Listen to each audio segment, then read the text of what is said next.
de politique des institutions financières plus individuellement, en termes de philosophie d'autres acteurs de développement majeurs qui sont dans cette salle-là.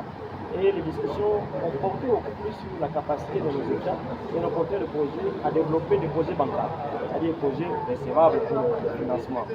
Des concepts nouveaux liés au financement innovant ont été étalés hier.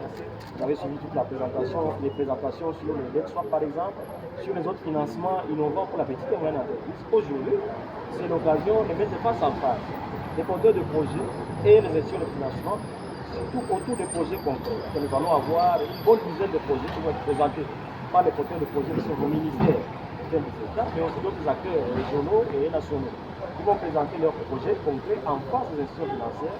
Et l'objectif sera de matcher les offres et les demandes de financement afin que les institutions financières puissent dire aux porteurs de projets ce qu'il faut faire pour les mettre en musique afin qu'ils soient bancables. Nous espérons qu'à la fin de la journée, nous aurons bâti des synergies pour qu'autour des projets concrets, des engagements fermes soient établis entre les porteurs de projets et les institutions financières et que le dialogue continue pour que certains projets de transformation structurelle soient financés. Monsieur le directeur, vous avez certainement une idée des projets pour savoir quelles sont les priorités. La session qui va commencer immédiatement va porter d'abord sur la stratégie et la vision de la CEA sur le développement des petites et moyennes entreprises dans la sous-région. Vous savez, nous sommes au Cameroun, c'est 97% des entreprises du Cameroun, des petites et moyennes entreprises. Et nous, aux Nations Unies, lorsque nous disons ne laissez personne à côté, nous voulons un développement inclusif qui se fera avec les PME.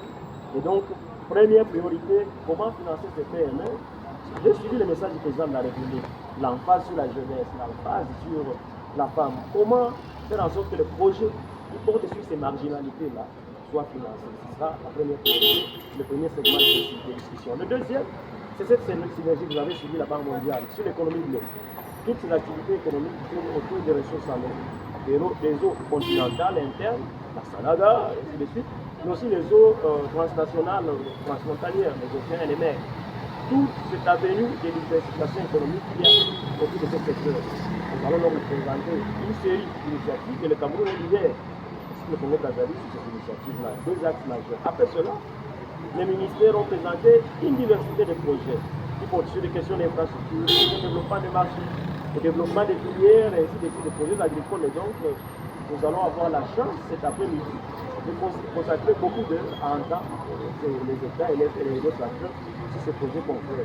Je crois que ce sera à l'école de nos discussions. Merci.